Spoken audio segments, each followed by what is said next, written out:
So Violet is 11 months old now. She is a very laid back baby. She's our fourth baby, so she just kind of goes with the flow and always wants to be around her older siblings.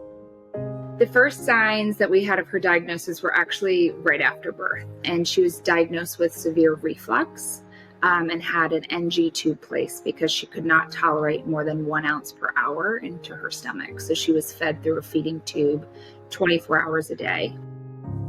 She once again kind of hit that brick wall with her feeding and kept vomiting, and then her belly distended. They didn't know why, but her ultrasound, her liver in 5 weeks quadrupled in size.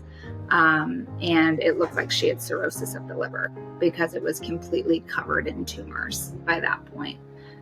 So they couldn't even make out any of the lesions on an ultrasound.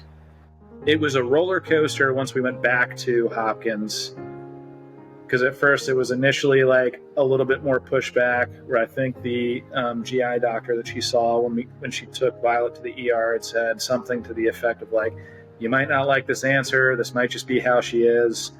And they're like, we'll do the ultrasound and just check on things. And I looked at him and I said, with all due respect, you're wrong, and I'm not leaving until you do an MRI. And he was a senior attending at Johns Hopkins. I have no medical background, so I was like sitting there holding this baby like, please show something, because this guy's gonna think I'm like the Hopkins Village crazy lady. And so sure enough, I could just see his profile, and he's like, oh, it uploaded. And he looked at it and he just went white. And his voice cracked and he was like, you know what? I think we're going to do that MRI. And he just ran out of the room.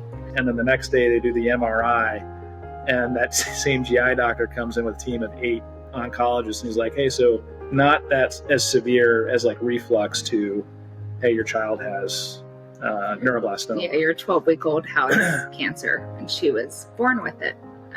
So her original tumor on her adrenal gland was actually formed in utero, and they didn't catch it because it's so incredibly small. Now what we're hoping is that her tumors have shrunk significantly, and there's still about 5 that they're watching, including her original tumor. And the hope is that they will just continue to shrink. So that will be like the last big step.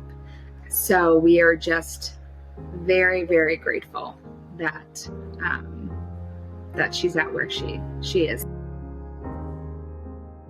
And I'm gonna get choked up, because when you are sitting in that hospital room, to know that there are people that are supporting you and are there for you, it means the world.